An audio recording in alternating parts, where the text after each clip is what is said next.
captured in international waters.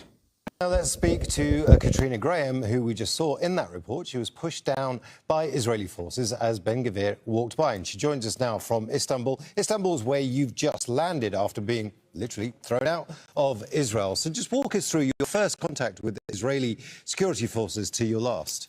So in this kidnapping, so it was the second kidnapping that I've gone through in this flotilla mission. In this kidnapping, there were words of confirmation of interception ongoing from about 10:30 in the morning. And our boat was intercepted about 3 hours later. Normally in these proceedings, in previous missions that I've been part of, they will board, they will look for the captain, but it will all be, so long as nobody escalates, which we never do, we make sure that everything is smooth and it is relatively low violence. There might be some verbal abuse, some psychological abuse, but no signs of real physical abuse. Whereas this time, immediately, they came in with rubber bullets. They singled out one of the others on the boat, put him lying down, cable tied behind the back, and blindfolded him, and he ended up nearly falling in the water. And from that moment on, it was very clear that they were extremely ready to escalate with violence at every step of the way throughout the detention process. That escalation seems to be coming from the Israelis to try and stop you guys doing exactly what you're trying to do, which is to make a point. But why do you keep doing it? I think it's important that we show that we will resist until we have met our goal, which is supporting our Palestinian comrades in their struggle for liberation of Palestine. We need to make sure that we will not be deterred by any kind of threats, by what they are trying to do to us. We will hold strong and we will continue, and we call on people all around the world to do the same, to rise up in the face of oppression, colonialism, white supremacy, and to make sure that we speak truth to power every time we have an opportunity to do so, because when we do this, we know that change will come. So we've just heard an interview from one of the Gaza activists who was intercepted on their way to bring aid to Gaza. Gaza is not part of Israel, and they will tell you that it's no longer occupied. They withdrew from Gaza. It turned into a blockade, but it's not occupied apparently. So why would activists on their way to Gaza be intercepted in international waters and taken to a country that they weren't on the way to and then deported? Let's have another clip. Israel, the only country in the Middle East where the Christian community is thriving. Israel is the only country in the Middle East where Christians can practice their faith with full rights and in total freedom, where Christian pilgrims are embraced with open arms and are so deeply appreciated, where Christians can celebrate proudly their traditions and openly do so without any fear. In Jerusalem, the city municipality every year officially distributes Christmas trees. It's been doing so for 2 decades. The Prime Minister Benjamin Netanyahu explaining what a great place Israel is for Christians, even though a French nun was attacked the other day, and Christians sometimes get spat on, which is apparently a tradition. Have a look at this. Spitting at nuns standing by their church in Jerusalem. And look, it's not everyone that does this, but it is a practice that goes on. And what can you call it? Anything other than disgusting discrimination. And it's not only Christians. The Orthodox Jewish community that reject the idea of a Jewish state, they are also mistreated. And of course, the Palestinian Muslims, the various sections of Palestinian society. What about if you're standing up for Palestine in Europe, where we have freedom of speech? What about maybe is this Deutschland? Polizei? Freiheit für Palästina, Freiheit für Gaza. Frei. From the river to the sea, Palestine will be free.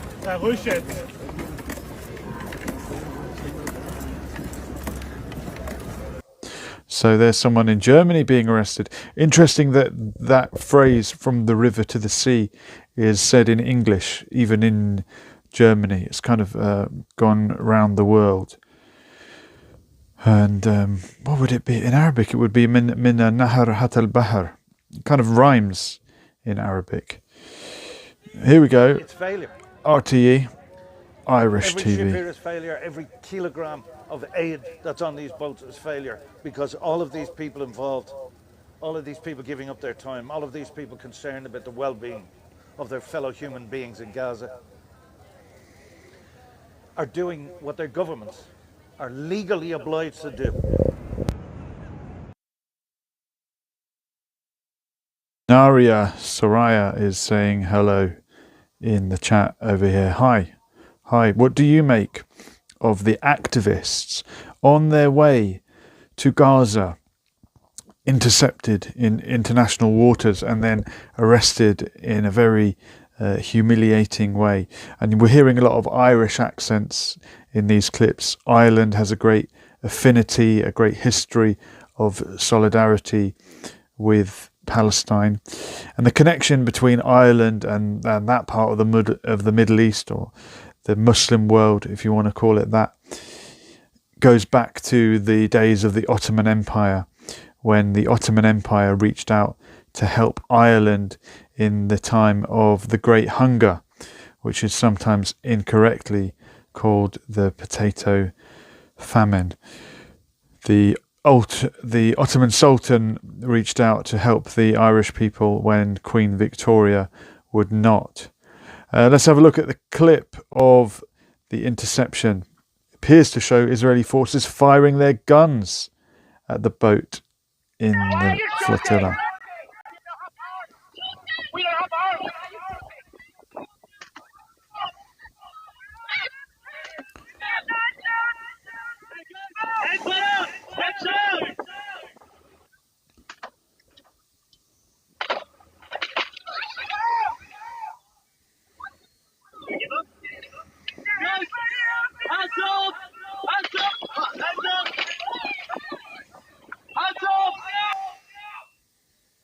So, if you don't occupy Gaza, what business is it of yours if people are coming to give aid to the suffering people in that little corner of Palestine? Here's a clip of the IDF celebrating their war with a homecoming. Let's have a look.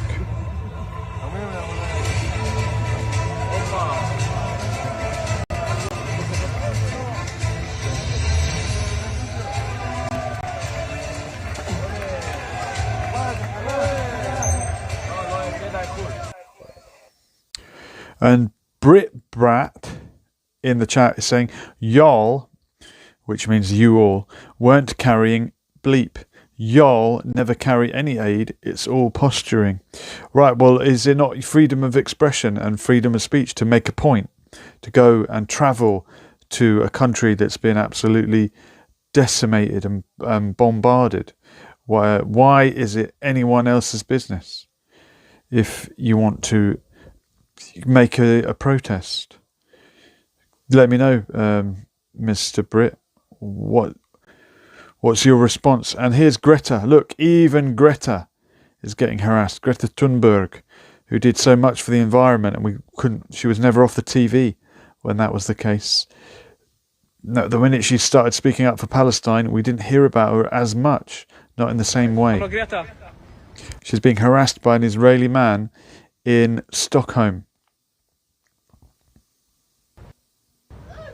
עם ישראל חי, שהשם ייקח אותך. So from the river to the sea is considered some kind of offensive phrase to some people. Well, this gentleman has just said, Israel Chaim. Israel Chaim. Does that mean Israel live? Long live Israel? Is that offensive to people that have been brutalized by that country? Are we going to ban that phrase? Here's more people getting arrested, I think this time in the good old UK, for speaking up for Palestine. Absolute black comedy, waste of time, waste of money, disgusting. Free Palestine! Yeah, keep saying it. And when people were getting arrested for holding up placards in support of the Palestinian cause, a lot of them were the older generation that don't have a job, that they can be threatened with losing, and they just didn't give a damn really, and they stood up and expressed their beliefs, and we should all be grateful for them standing up for our rights. Imagine seeing this coming over the horizon while you're on your boat. Here they come, closing in on you. Quite unnerving, isn't it? And as we saw in the other clip, it seemed that they were firing as they were arriving. Reminds me of the Mavi Marmara, the Turkish ship on its way to Gaza, where they descended upon it from the sky, firing their weapons as they came down.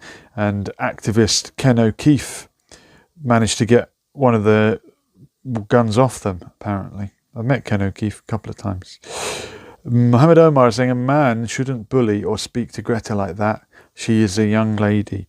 Yeah, she is, and she's a young adult now, all grown up and doing very well in the world of activism. Let's have a listen to Ben Gvir. But how can you say, Dan, that it is appropriate for the Israelis to seize people who are not in Israeli waters, in international waters, and forcibly bring them to Israel, when they're then, and I accept that you think that is wrong, where they're then told to get on the ground, put your hands behind your back and put your head on the floor while a minister shouts abuse at you and encourages the IDF soldiers to do the same, and then deport them from a country. Sorry, Dan, if you let me finish. Yeah. Then deport them from a country that they didn't want to be in. What they were trying to do was to get aid into Gaza, where we are told only 20% of the truck traffic that needs to go in there is currently getting in. What about that is right, to treat citizens, international citizens, in this way? So again, let's differentiate. The entire flotilla is a media stunt caused to push this issue constantly into the media, to not actually get aid to the Palestinians. It's a media stunt caused to embarrass Israel. The first part of what Israel did was handle it incredibly professionally. The second part with Ben Gvir, and I very much agree to what you're saying and to what the previous guest was saying and to what our own prime minister and foreign minister was saying, was that it should never have happened. This is not how you manage these things professionally. What Ben Gvir did with these protesters or flotilla participants being humiliated is not something that should have been done in a country that acts according to international norms. I just find it they should have been they should have been sent back to their countries, and that's it. Just the fact that you say that the aid is getting into Gaza and there's no issue there. There's absolutely no problem with humanitarian aid. Concern worldwide says famine persists in Gaza. Médecins Sans Frontières says mass starvation is spreading across Gaza. UNICEF Ireland saying that parents are still desperately trying to keep their children alive. And yet you say all of those independent organisations are incorrect and everything is fine. Even during the height of the war, it has now come out by almost every single serious international organization, including the UN, that there was never serious famine or starvation in Gaza, and certainly not now during the ceasefire, when plenty of aid by international mechanisms, including Arab countries, including the United Nations, including aid organizations, is getting in with zero restrictions and zero problem. I'm not sure where you're getting this information from, but it's completely detached from the reality. I don't know where you're getting your information from. I'm getting it from independent aid organisations whose business it is to get the aid into Gaza, and they cannot do it. That's what they're telling us. I'm not aware of that. From what I'm aware of here on the ground is that the aid gets in. Did he really say that there was never any serious famine? They want to get it, wait until it gets really serious. How many people have to pass away before you admit what's happening? Let's get another clip up here. The woman in this video being brutalised is Katrina Graham. She is an Irish citizen, and I know her because we organised a protest together last year against the presence in Brussels of Israeli officials meeting the Commission. I was at a briefing yesterday given by a member of that flotilla, Saif Abushak, who said to us, "We haven't seen an official statement from the European Union about this. If we are not able to protect our own citizens when they are being illegally kidnapped, what are we gonna do? Who's gonna care about the Europe sovereignty, the Europe strength, the Europe independence, the self-determination, liberty of Europe and the countries in Europe? If another country is allowing your citizens to be treated like this way and making it a propaganda festival, we have to make sure that the European Union is being also held accountable, because the European Union is partner in this crime. I've written to the Commission, we need to end the EU-Israel Association Agreement. Katrina Graham is a hero standing up against injustice, against brutality, against genocide, and for international law. That's the least we should expect of the Irish government. Irish people have a chance next Tuesday to voice their opposition to the staging of the Ireland-Israel Football International next October. It's a protest at 12:30 outside Leinster House. I'll be speaking at it. Yeah, Ireland playing Israel in the football. Is that a match that should be happening? I know a lot of people say that, you should keep politics out of football. But how did we smash apartheid South Africa? It was boycott, divestment and sanctions. And any cricketer that played was willing to play with South Africa became a pariah. And people did boycott South Africa. I wonder if the BDS movement, boycott, divestment and sanctions, hasn't reached the same momentum. I don't think. Mohammed Omar is saying, where has the host gone? I'm here, Omar. I hope you can hear me. Mohammed Omar is sometimes on the screen with me. He is the co-host, and sometimes people complain when he's not there. I don't know if that's him complaining about himself. We'll get you on next time, Omar. I just wanted to run some clips and play Ben Gvir, my least favourite Tunisian. I believe he is an Israeli of Tunisian background. And if you want to get in touch, Omar, or anyone else, 07886 993 784. You could send me a voice note on WhatsApp and we will play it out. What do you make of the capture in international water of activists? They're saying that it's only a stunt, that they're just trying to draw attention. Even if that's true, it's not that their right to draw attention to the starving people in Gaza. Can you imagine if charity workers were on their way to somewhere else? I don't know, Sudan, Congo, you name it, any troubled spot around the world, and if they got intercepted and arrested and humiliated and paraded around like that, would there be an outcry? And Greta Thunberg there getting harassed on the street in Stockholm. Would a activist for any other cause be harassed in such a way? Can you imagine if people started going up to I can't think of I just can't think of an example of where you would harass someone because they've stood up for human rights. But there you go. And poor Greta, she does get picked on. Omar, Omar's saying that we've frozen. Are we okay, Omar? Can you hear us loud and clear? And you can try the number if you want. We'll try and get you on air. Mohammed Omar, aka Triple T, if you want. And yeah, what would you do in this situation? Would it put you off? If I bet some of these people that got arrested in Gaza and taken to Israel have probably been arrested in situations like this at home. I was arrested, unfortunately, in Lebanon in 2014, and not for any wrongdoing, an absolute case of mistaken identity, but I got taken away for a couple of days, and being arrested and detained abroad, the whole procedure, I tell you what, it is a horrifying, traumatic experience.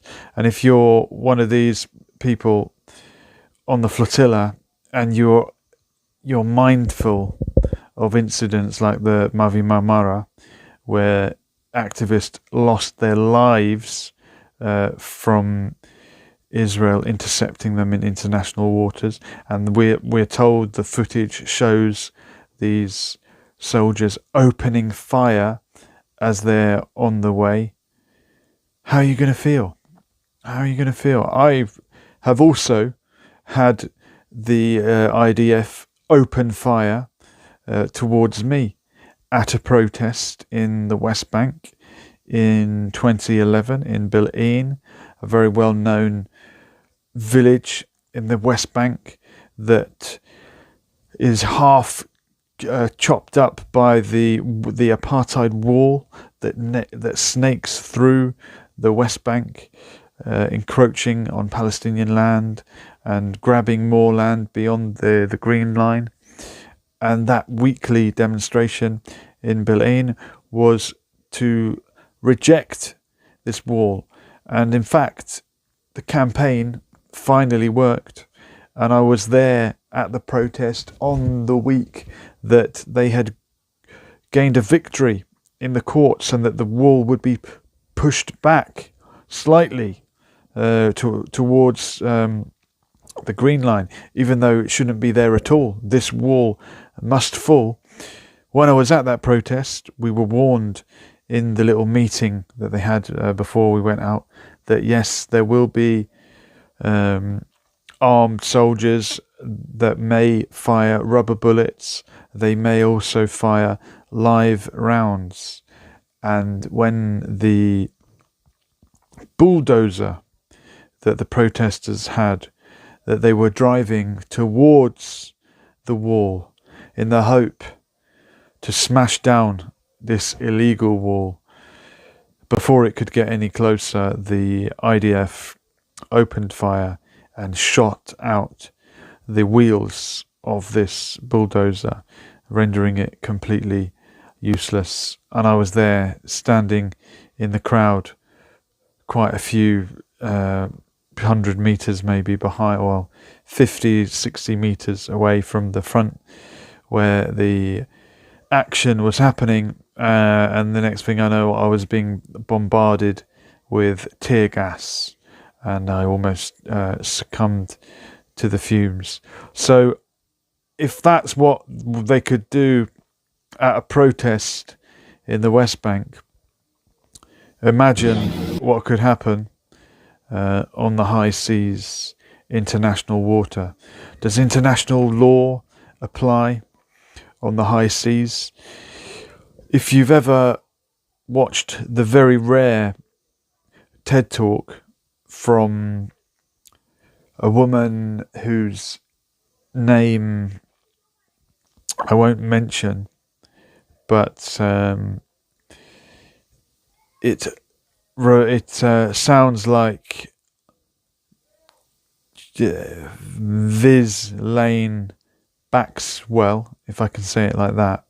She gave a TED Talk about the high seas and how there is no law if you are in certain parts of international waters. Why she was obsessed with that, I don't exactly know, but if you recall what her friend did later on, it all sort of kind of adds up. So is there this notion that if you're in the middle of the water, anything goes, and who's going to stop us? They threw activists' phones into the water last time, if you remember that.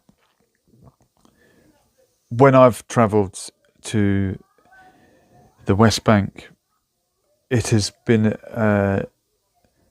I've been advised, don't bring all your phones, because you may have them taken off you, that you may be asked to open them up and go through them and be interrogated. I mean, I've not been to Palestine for a very long time, and the first couple of times I went, I didn't even own a smartphone in those days.